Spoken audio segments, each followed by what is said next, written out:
하나님 말씀 함께 읽도록 하겠습니다. 갈라디아서 1장 1절에서 5절까지.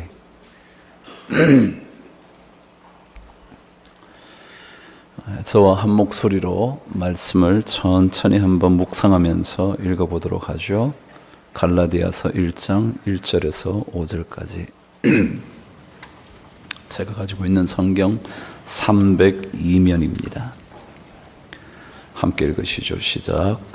사람들에게서 난 것도 아니요 사람으로 말미암은 것도 아니요 오직 예수 그리스도와 그를 죽은 자 가운데서 살리신 하나님 아버지로 말미암아 사도된 바울은 함께 있는 모든 형제와 더불어 갈라디아 여러 교회들에게 우리 하나님 아버지와 주 예수 그리스도로부터 은혜와 평강이 있기를 원하노라. 그리스도께서 하나님 곧 우리 아버지의 뜻을 따라 이 악한 세대에서 우리를 건지시려고 우리 죄를 대속하기 위하여 자기 몸을 주셨으니 영광이 그에게 세세토록 있을지어다. 아멘. 오늘부터 갈라디아서를 묵상하게 될 겁니다. 오늘 1절부터 5절까지 말씀을 읽었지만 오늘은 아마 1절 말씀 묵상하는 것으로 말씀이 마칠 것 같습니다.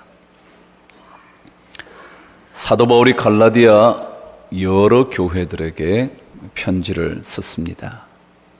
사실은 갈라디아 지역에 있는 여러 교회들이 돌아가면서 읽을 수 있는 편지 하나를 쓴 거죠. 그래서 우리는 이것을 회람용 서신이다 그렇게 말을 합니다. 돌아가면서 직접 볼 수 있도록 한 편지다 그러죠.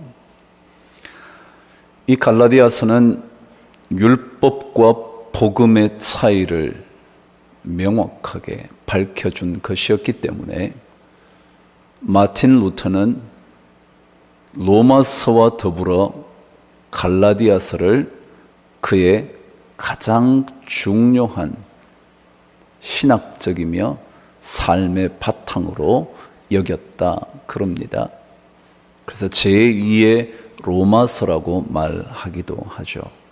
그만큼 복음에 대하여 주도 면밀하게 왜 율법의 행위가 되지 않는지 강력하게 써내려간 편지였습니다. 그 편지 시작하는 내용이 오늘 1절에서 5절까지 말씀이죠. 여러분 연애 편지 써보신 적 있나요? 요즘은 연애 편지 안 쓰죠?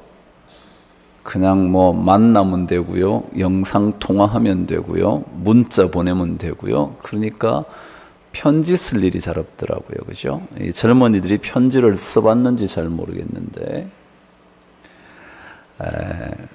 저 때만 해도 참 연애 편지 많이 썼습니다. 저희 장모님이 아직 그 연애 편지를 다 간직하고 계시더군요. 와, 전 놀랐습니다. 그걸 갖고 계신지 몰랐는데 저희 장모님께서 갖고 계시더군요. 제가 대학 1학년 때 아내를 만났는데 제가 그때부터 연애 편지를 보냈는데요.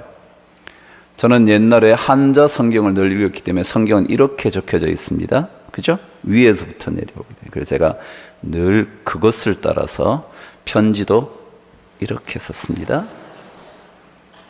그래서 저는 한자를 좋아해서 그 당시 어조사, 가, 는, 이, 가 혹은 순수 한글을 제외하고는 다 한자로 썼습니다. 집사람이 받아들면 읽지를 못합니다. 왜냐하면 우리 시대는요, 우리 시대에 아내가 저하고 동갑이거든요. 우리 시대는 한자를 배웠다, 안 배웠다, 배웠다, 안 배웠다 그래가지고 대부분 한자를 잘 못합니다. 저만 어쩌다가 혹은 좀 관심 있는 사람들만 한자를 열심히 했을 뿐이라 도덕이전 철학을 전공해서 늘 한자를 썼습니다. 그래서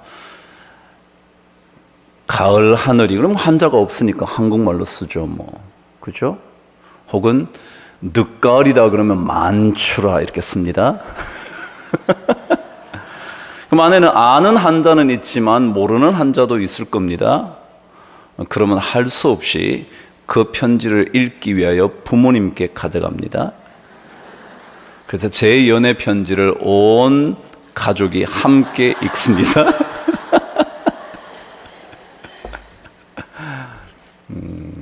그래서 제가 장인어른께 점수를 땄다 그러더군요. 왜냐하면 뭐 연애 편지가 온 가족이 다 보니까 함부로 쓸 수 없잖아요. 점잖하게 썼죠.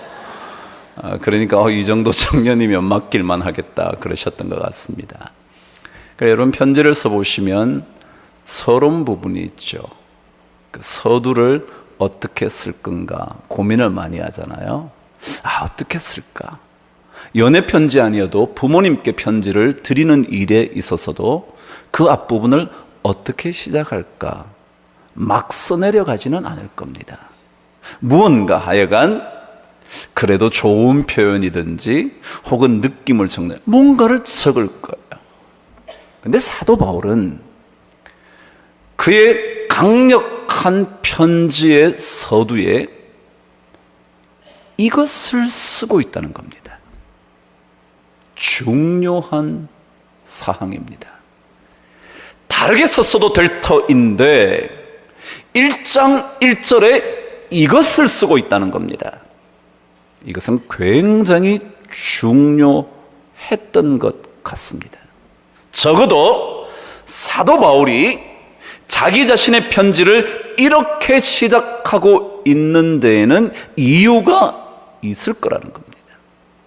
그리고 사실 대부분의 사도 바울의 편지의 서두에는 이 말이 반드시 들어가 있었습니다. 다시 한번 저와 함께 1절을 읽겠습니다. 시작. 사람들에게서 난 것도 아니요 사람으로 말미암은 것도 아니요 오직 예수 그리스도와 그를 죽은 자 가운데서 살리신 하나님 아버지로 말미암아 사도된 바울은 이라고 적었습니다. 그의 대부분의 편지에 로마서, 고린도 전후서, 갈라디아서, 에베소서, 디모데 전후서 대부분의 편지에 빠지지 않고 들어가 있었던 한 내용, 그게 뭐냐면 사도된 바울이라는 것이었습니다. 예수 그리스도와 그를 죽은 자 가운데서 살리신 하나님 아버지로 말미암아 사도된 바울이라는 것이었습니다. 사도된 바울. 다시 말하면 사도 바울은 그의 편지에서 첫머리 서두에서 나는 도대체 누구인가? 라는 것을 밝히고 있다는 겁니다. 나는 누군가? 나는 누군가? 여러분 한번 생각해 보시죠. 갈라디아서는 1차 전도 여행을 마친 이후에 보내어진 편지라 그럽니다.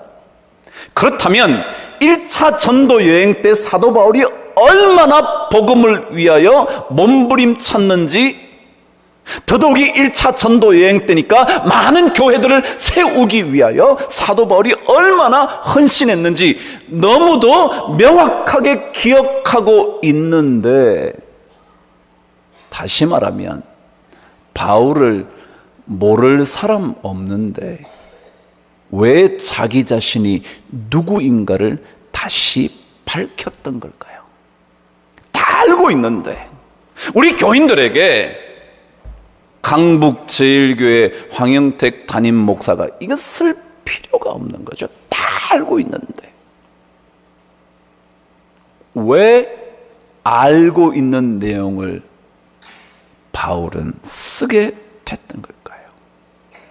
1차 전도 여행 그때 강력한 그의 이미지가 살아있을 텐데, 기억하지 못할 사람이 없을 텐데 왜 그가 자기 자신을 소개하고 있는 걸까요? 나는 예수 그리스도와 그를 죽은 자 가운데서 살리신 하나님 아버지로 말미암아 사도된 사람이라고. 다시 말하면 나는 사도라고. 무엇 때문에 이 말을 붙였을까요? 다른 편지도 읽어보시면 예수 그리스도의 사도된 바울은, 예수 그리스도와 하나님 아버지로 말미암아 사도된 바울은 이 빠짐없이 적어놓은 이 사도라는 말 속에 무슨 의미를 담고 싶었던 것이었을까? 사도라는 말은 원래 뜻은 보냄을 받은 자라는 뜻이라는 거 다 들으셨죠? 보냄을 받았다. 좀 더 정확하게 표현을 하면 특별한 목적을 위하여 임명되어 보냄을 받은 자. 다시 한번, 특별한 목적을 위하여 임명되어 보냄받은 자라는 뜻이 뭐냐면 사도라는 단어였습니다. 잘 들으셨죠? 특별한 사명 때문에, 특별한 임무 때문에 임명되어 보냄을 받은 사람이 사도였다는 겁니다. 그래서 오늘 이 사도라는 말을 묵상하면서 갈라디아 서신을 한번 열어보시죠. 첫 번째, 사도라는 말의 가장 중요한 뜻은 나는 절대로 특별한 그 사명을 잊지 않겠다라는 자신의 각오를 담은 이유였습니다. 사도라는 말을 쓴 이유는 나는 특별한 사명을 받았다. 이거 잊지 않겠다. 내 인생 사는 동안 나는 사명 때문에 산다. 내가 그거 잊지 않으려고 그는 편지의 서두마다 늘 적어왔던 겁니다. 예수 그리스도와 그를 죽은 자 가운데서 살리신 하나님 아버지로 말미암아 사도된 내가 편지를 쓰겠다라는 것입니다. 여러분, 우리는 그냥 이 땅에 온 것이 아닙니다. 정말 어떤 철학자들처럼 그냥 우연히 세상에 던져진 존재가 아닙니다. 어쩌다가 그냥 하룻밤 사이에 생겨난 생명체가 아닙니다. 아무런 이유도 없이, 아무런 목표도 없이 그냥 살게 내버려 둔 그런 존재가 아닙니다. 사도라고 사도 바울이 말했을 때는 나는 특별한 사명 때문에 이 땅에 왔고 지금 그리스도를 위하여 살고 있다고 강조하는 겁니다. 사도 바울이 다메섹에서 회심을 한 이후에, 새로운 깨달음으로 삶을 바꾼 이후에 그는 철저하게 고백하고 싶어 했습니다. 나는 특별한 사명 때문에 지금부터 산다고. 그냥 그렇게 사는 것이 아니라고. 그래서 우리가 이 말을 읽을 때 우리도 이런 고백을 담아야 합니다. 우리에게도 사명이 있지 않을까? 우리도 그 사명 따라 살아야 되는 것은 아닐까? 그냥 사는 인생이 아니라, 그냥 어쩌다가 주어진 삶을 살아가는 것이 아니라, 한평생 그냥 그렇게 살다가 가고 마는 인생이 아니라, 특별한 사명 때문에 내가 이 가정에 태어난 것이라고, 내가 이 학교에 입학하게 된 거라고, 내가 이 직장에 입사하게 된 거라고. 그 사명이 있어야 되네. 여러분, 옛날에 이런 노래 들어보신 적 있나요? 제가 한번 불러볼 테니까 눈을 감고 한번 들어보시죠. 광막한 황야에 달리는 인생아, 너는 무엇을 찾으러 왔느냐. 이래도 한 세상, 저래도 한 세상. 이런 노래 들어보셨나요? 이 노래가 무슨 노래인데요? 제목이 뭐냐면 사의 참입니다. 여러분 잘 들었어요? 광막한 황야에 그냥 어쩌다가 와서 살다 간다. 너 못하러 왔냐?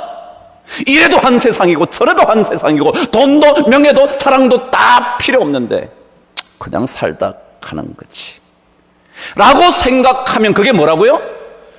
죽음 같은 인생을 사는 거라고요. 사의 찬미라고요. 사의 찬미. 우리는 그냥 와서 그냥 살고 가는 게 아닙니다. 그거는 죽음 같은 인생을 사는 거지 사는 인생이 아닙니다. 우리는 그런 노래 부를 수 없습니다.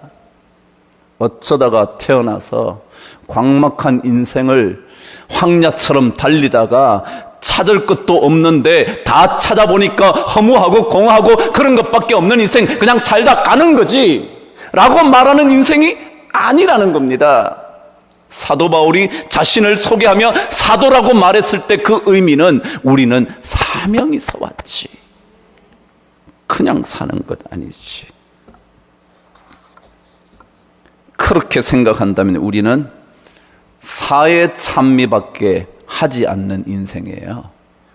우리는 죽음의 인생을 안 살거든요. 오늘 말씀도 여러분 읽으셨지만 예수 그리스도와 그를 죽은 자 가운데서 살리신 하나님 아버지로 말미암아 사도됐다 그랬지. 죽은 인생 사는 것처럼 그냥 살다가 이래도 한 세상 사는 거고 저래도 한 세상 사는데 뭘까지 것 그래 라고 말하며 살 수는 없다는 거예요. 우리에게 사명이 있지. 사명이 있지. 여러분 우리는 그냥 살다 가지 않습니다. 분명히 사명이 있습니다. 그 사명이 뭔지 그리스도인들은 발견해야 합니다. 그 사명이 뭔지 묵상해야 합니다. 그리고 그 사명 따라 어떻게 살아가야 하는지 결단해야 합니다.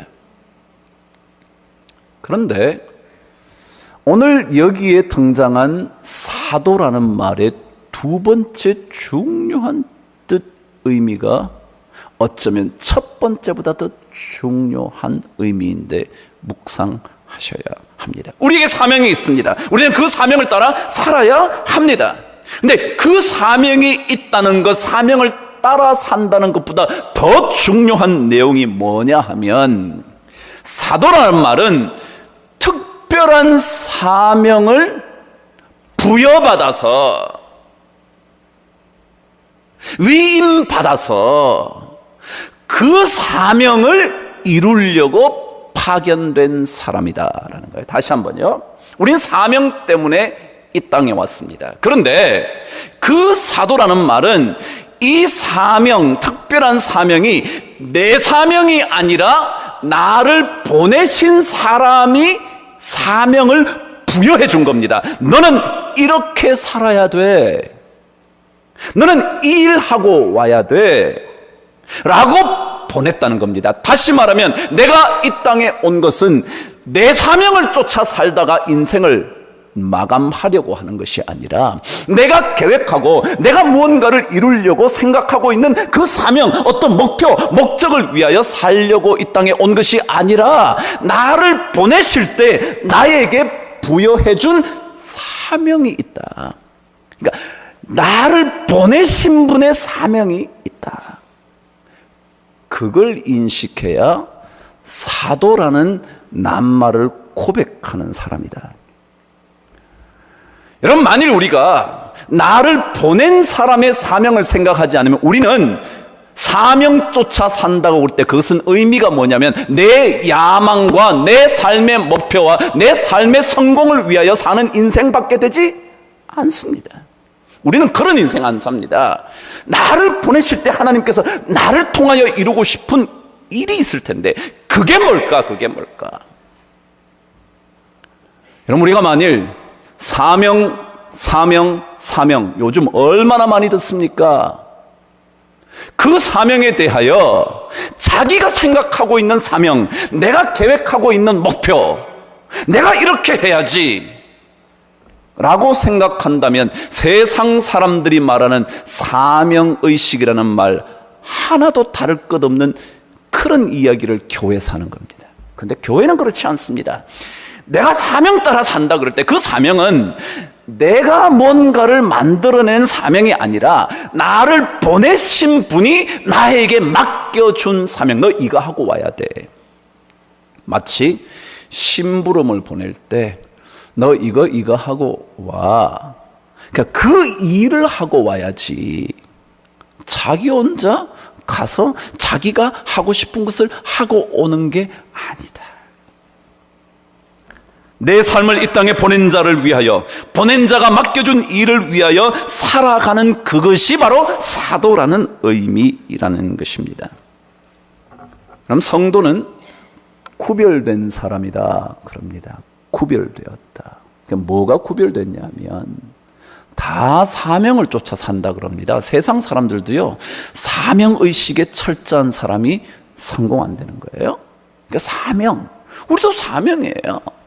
근데 우리는 구별되었다고 말할 때 세상 사람들과 구별이 되려면 그들이 생각하고 있는 사명과 우리가 생각하고 있는 사명이 다르다는 겁니다. 그들은 자기가 계획을 합니다. 사명을 계획하는 겁니다. 내가 이렇게 살아야지 사명 선언을 합니다. 사명 선언문을 만듭니다. 그러고는 그것대로 살아가는 겁니다. 근데 우리는 그 사명이 아니라 우리가 하나님으로부터 부여받은 사명이 뭘까? 그걸 고민하고 기도하고 묵상하고 실행하고 또다시 주님 앞에 되돌아와 기도하는 그런 인생을 사는 것이 바로 우리 그리스도인이라는 것입니다. 그래서 오늘 사도 바울은 우리의 사명이라는 게 뭔가? 우리의 사명. 다시 한번 저와 함께 1절 말씀을 읽겠습니다. 시작. 사람들에게서 난 것이 아니요 사람으로 말미암아 난 것도 아니요. 그렇습니다. 오직 예수 그리스도와 그를 죽은 자 가운데서 살리신 하나님 아버지로 말미암아 사도됐다. 1절은 뭐라 그랬냐면 우리의 사명이라는 것은 그래서 어떤 것이냐면 사람에게서 난 것이 아닌 사명. 여러분 여기에 사람에게서라는 단어, 에게서 영어로는 from이라고 그랬는데 from 어디로부터, 그죠? 헬라는 아포라는 단어인데 이 단어는 기원을 의미합니다. 기원, 어디로부터 나왔다 이런 거예요. 그럼 우리의 사명이 어디로부터 나왔다고요? 사람으로부터 나온 게 아니다. 사람이 나로부터 나온 게 아니다. 중요합니다. 우리 생각이 어디로부터 나왔냐 말이죠. 우리가 하려고 하는 계획이 어디로부터 나왔냐 말이죠. 사람에게서 from man, 영어로 not from man, 사람으로부터가 아니야. 사람으로부터, 기원 출처가 그게 아니라는 거예요. 근데 세상 사람 전부 다 출처가 자기예요. 자기로부터 나온 거예요. 자기 생각, 자기 계획, 자기 목표로부터 나온 거예요. 우리는 그게 아니라는 거예요. 내가 이렇게 해야지, 내가 저렇게 해야지, 그거 아니라는 거예요. 여러분과 제가 야고보서를 다 묵상했죠. 야고보서 4장 13절, 그 유명한 4장 13절. 4장 13절은 유명한 게 많죠. 빌립보서도 4장 13절. 그죠? 이 4장 13절에 뭐라 그랬냐면 어떤 사람이 이렇게 말하는 사람이 있다면 그거 아니다 라는 내용이 있어요. 이런 거예요. 너희 중에 말하기를 오늘이나 내일이나 우리가 어떤 도시에 가서 거기서 1년을 머물며 장사하여 이익을 내리라, 이익을 보리라 하는 자들아, 잘 들어라. 너희 인생이 뭔 줄 알고 그러냐? 오히려 주님의 뜻이면 이것도 하고 저것도 하리라 그래야지. 우리가 오늘이나 내일 우리가 어떤 도시로 가서 1년을 머물며 거기서 장사를 하여 이익을 보리라 한다. 우리가 이게 뭐예요? 사람에게서 난 것. 사람에게서 난 것. 여러분, 사도의 삶은 사도 바울만이 아니라 그리스도인들이 사도라고 말할 때, 그것은 그렇게 읽을 때, 우리가 그렇게 고백할 때 그 말은 그게 아니지. 사람에게서 난 게 아니지. 여러분, 누가복음도 저하고 묵상했잖아요. 다 끝내지는 못했지만 거의 17장, 16장까지는 갔는데요. 누가복음 12장에 보면 여러분이 혹시 기억하실지 모르지만 어리석은 부자에 대한 얘기를 한 적이 있었습니다. 12장에 보면 이런 얘기였죠. 내가 이렇게 하리라. 12장 18절 19절에 나온 얘기입니다. 내가 이렇게 하리라. 내 곡간을 헐고, 왜냐하면 장사가 너무 잘 되고 사업이 잘 돼가지고 막 너무 모자라는 거예요, 창고가. 그래서 창고를 허는 겁니다. 곡간을 헐고 더 크게 짓고 내 모든 곡식과 물건을 거기 쌓아두리라. 또 내가 내 영혼에게 이르되, 영혼아, 여러 해 쓸 물건을 많이 쌓아두었으니 평안히 쉬고 먹고 마시고 즐거워하자 하리라 했는데, 주님께서 야, 이 어리석은 사람아, 내가 오늘 내 영혼을 이 밤에 가져간다면 그 쌓아둔 게 무슨 소용이 있겠냐 라는 얘기요. 그러니까 이 사람의 계획이 뭐냐면 자기 계획입니다. 자기에게서는 내가 이렇게 해야지, 내가 이렇게 해야지, 사명이 있는 사람은 이렇게 해야지 라고 말하지만 그것이 아니라는 거야. 사람에게서 난 게 아니다. 그 생각에, 그 계획의 출발이 자기가 아닌 것, 그거야. 예수 믿는 사람 그게 아니어야 돼. 그게 아니어야 돼. 돈 버는데 내가 돈을 잘 벌어서 우리 가정을 잘하고 어쩌고 해서 나중에 하고, 요즘은 뭐 늙으면 뭐 먹을 것도 없이 뭐 연금이 올해는 사는데 뭐 돈이 없어 안 되니까 연금을 이게 내 계획과 내 생각이 기원이라면, 출처라면, 출발점이라면 그거는 아니다. 사람에게서 난 것이 아니다. 두 번째는 뭐라 그러냐면 사람으로 말미암은 것도 아니요. 사람으로 말미암은 것도 아니요. 이것을 영어는 어떻게 표현했냐면 by man, 그래서 by 뭐뭐에 의하여, 사람에 의하여 된 게 아니다. Not by man, 사람에 의해서 된 게 아니다. 근데 이 단어요, 디아라는 헬라어의 단어는 중요한 뜻이 있어요. 그 첫 번째가 뭐냐면 방법이라는 겁니다. 방법.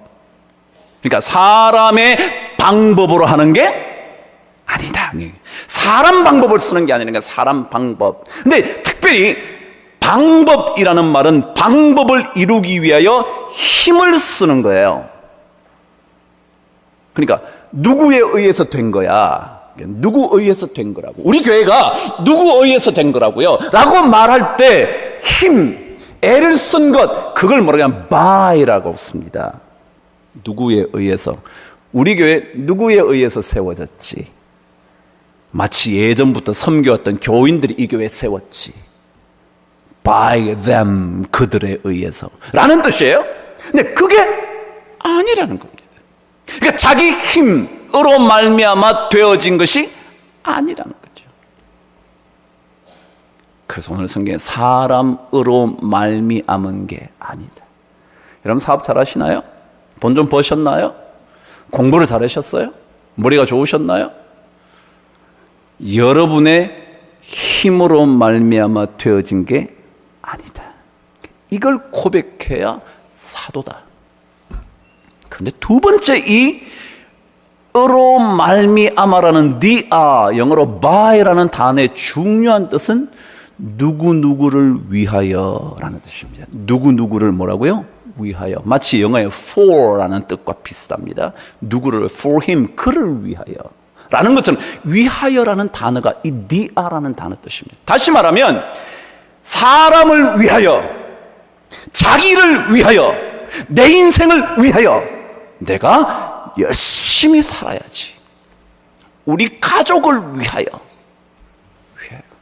우리 전부 다 마실 때 뭐라 그러죠? 위하여.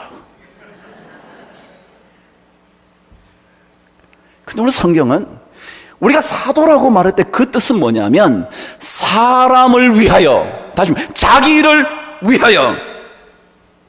첫 번째, 자신의 힘으로 인하여, 자신의 힘에 의하여, 혹은 자신을 위하여가 절대 아닌 인생을 사는 것, 그게 뭐냐면 사도의 삶이다 라고 말을. 그래서 로마서 14장 7절은 다 이렇게 말하잖아요. 우리 중에 누구든지, 우리 중이라는 건 사도 바울이 우리 중에, 우리 예수를 믿겠다고 작정한 우리 중에 자기를 위하여 사는 자가 없고 자기를 위하여 죽는 자도 없도다. 이게 그게 뭐냐면 위하여, 자기 위하여 우리 살지 않는, 우리가 예수 믿게 된 건데, 예수 믿고 이렇게 사는데 우리 위해서 우리가 열심히 살고 우리 위해서 목숨을 내걸고 이런 거 안 돼. 하나님의 사람은 자기를 위하여, 니아가 아니라는 겁니다. 그래서 베드로전서 4장 11절에 만일 우리가 무슨 일을 하거나 무슨 말을 할 때, 그때 하나님께서 주시는 힘으로, 하나님께서 공급하시는 힘으로 하는 것처럼 해야 된다. 베드로가 4장 11절에 우리가 무언가를 하려면, 우리가 만일 봉사하려면, 만일 누가 섬기려면 하나님께서 공급하시는 힘으로 하는 것처럼 해야지, 내 힘으로 나를 위하여 그렇게 하는 거 아닙니다. 하나님이 주셔서 하고 하나님을 위하여 하는 것입니다. 그래서 사도로 살아간다는 것, 사도의 인생으로 산다는 것, 왜 사도 바울이 그의 편지 첫 머리에 나는 사람에게서 난 것도 아니요 사람으로 말미암은 것도 아니요 오직 예수 그리스도와 그를 죽은 자 가운데서 살리신 하나님 아버지로 말미암아 사도됐다 그러나, 이게 중요하거든요. 그러니까 이걸 놓쳐버리면 우리는 세상 사람들과 하나도 다를 것 없는, 사명이 있다고는 말하지만 자기를 위하여 사명의식에 불타오르는 인생, 자기를 위하여 무언가를 하려고 하는 그런 인생. 그런데 오늘 성경은 마지막에 하나님 아버지로 말미암아, 예수 그리스도와 그를 죽은 자 가운데 살리는 하나님 아버지로 말미암아, 아버지로 말미암아 뭐라 그랬죠? 아버지를 위하여. 우리 누구를 위하여? 하나님 아버지 예수 그리스도를 위하여. 그게 사도라고 여러분과 제가 읽을 때 묵상해야 되는 거다. 그렇지 않으면 그냥 사도 바울은 사도 바울이지. 그게 우리에게 관련이 있으려면, 연관되려면 바로 이 말씀을 묵상하지 않으면 안 된다. 우리는 우리의 계획과 생각을 이루어가는 그런 사명자가 아니라 누군가 나를 이 땅에 보내서 나에게 부여해준, 위임해준 그 사명을 위하여 살아가는, 그래서 내 자신을 위하여거나 혹은 내 자신의 능력으로서가 아니라 하나님께서 주시는 힘으로 그분을 위하여 사명을 이루어 가려고 하는 그런 삶, 여러분이 생각하셔야죠. 여러분이 묵상하셔야죠. 하나님께서 나에게 원하시는 건 뭘까? 내가 이 직장에 들어왔는데 이 직장에 들어와서 일을 하게 된 하나님의 뜻은 어디에 있을까? 그걸 자꾸 묻는 거예요. 자꾸 묻고 기도하고 말씀 보면 하나님이 그 사명을 가르쳐 주는 거예요. 그 전까지는 몰라요. 누구나 마찬가지로 세상에서 삶은 사는 거지. 지지난주에 한 자매가 저에게 왔더라고. 예배를 마친 에게 기도를 해달라고. 젊은 자매였어요. 시집도 안 간 자매인데. 목사님 기도 좀 해주시죠. 그게 뭔데요? 그랬더니 자기가 예전에 있던 직장을 그만두고 새로운 직장으로 가게 됐답니다. 새로운 직장으로 갔는데 뭔 또 기도할 게 있는지 없는지 모르겠지만 있겠죠. 제가 그랬잖아요. 우리는 그냥 그 직장을 그만두고 저 직장을 가는 게 아니에요. 이렇게 살아도 한 세상이고 뭐 저 직장 가도 한 세상인데 그런 게 아니에요. 그래서 목사님 새로운 직장에서 좋은 하나님의 사람으로 잘 살도록 기도해 주십시오. 그래서 기도를 열심히 했어요. 그래서 갔어요. 근데 지난주에 연락이 온 겁니다. 목사님, 우리 교회가 노숙인들을 위하여 뭘 한다던데요. 자기가 수건 500장을 헌물하고 싶습니다. 시집도 안 간 애가 헌물한데.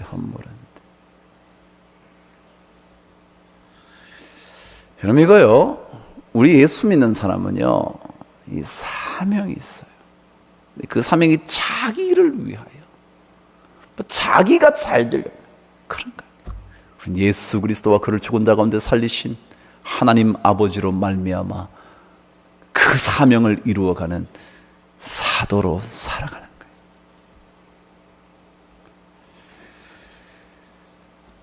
바로 이런 사도의 삶을 살 때,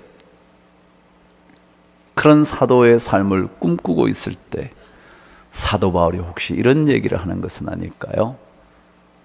이 모든 교회들에게, 그런 성도들에게 우리 하나님 아버지와 주 예수 그리스도로부터 은혜와 평강이 있기를 원하노라.